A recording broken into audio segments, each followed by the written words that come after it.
Bonsoir à tous, ici Jean-Philippe Narcos pour le Sky9.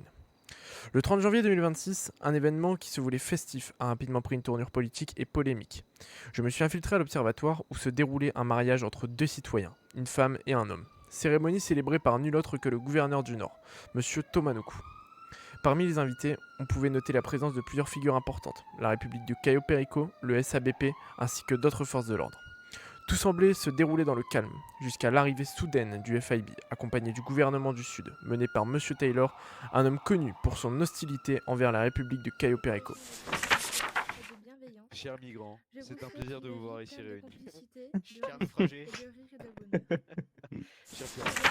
Selon ses déclarations, ce mariage serait, je cite, forcé, dans le but d'obtenir la nationalité américaine pour le marié. Une accusation surprenante puisque ce dernier possédait déjà la nationalité américaine avant la cérémonie. À plusieurs reprises, les membres du gouvernement sud se sont moqués ouvertement du mariage, lançant des phrases telles que « Chers migrants, c'est un plaisir de vous voir ici ».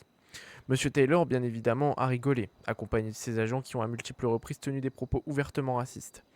Malgré cette tension, le FIB et le gouvernement du Sud sont restés en retrait, du moins jusqu'au moment clé de la cérémonie.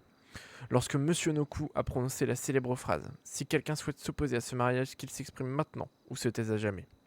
À cet instant, un membre de la sécurité intérieure est intervenu pour s'y opposer, affirmant que le mariage était forcé. Pourtant, selon nos informations et plusieurs témoins présents sur place, aucune contrainte n'a été constatée.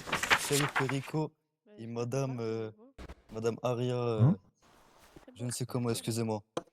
Aria Hamilton. Il y a une erreur, monsieur, excusez-moi.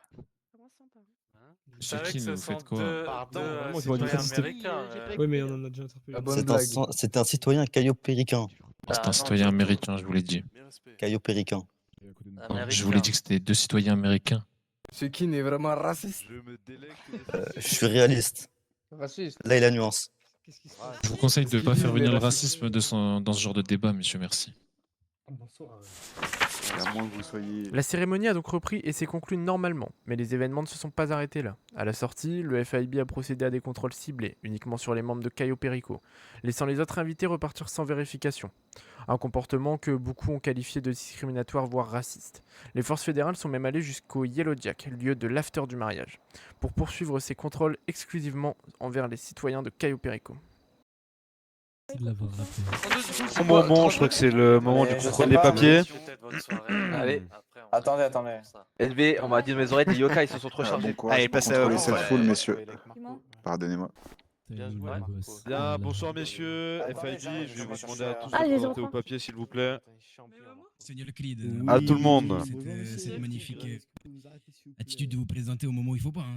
Ah bah vous savez monsieur, c'est le but du FIB, hein, des vrais chieurs. Une question se pose alors. Pourquoi un tel acharnement ? Après plusieurs recherches et grâce à différents témoignages, nous avons découvert un élément troublant concernant M. Taylor. Avant d'occuper ses fonctions actuelles au gouvernement du Sud, il aurait travaillé au Nostra, un établissement réputé de Cayo Perico. Alors une question reste en suspens.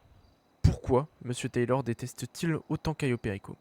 S'agit-il d'un simple conflit politique ou d'une rancune personnelle ? Certains évoquent même une hypothèse plus légère, mais persistante. Aurait-il été recalé par une chica de Cayo Perico ? Une chose est sûre, les tensions entre le gouvernement sud et la République de Cayo Perico ne cessent de grandir. Et cet événement pourrait bien marquer un nouveau tournant dans les relations entre les deux camps. Le Sky9 continuera d'enquêter pour vous tenir informé. C'était Jean-Philippe Narcos, en direct du Sky9.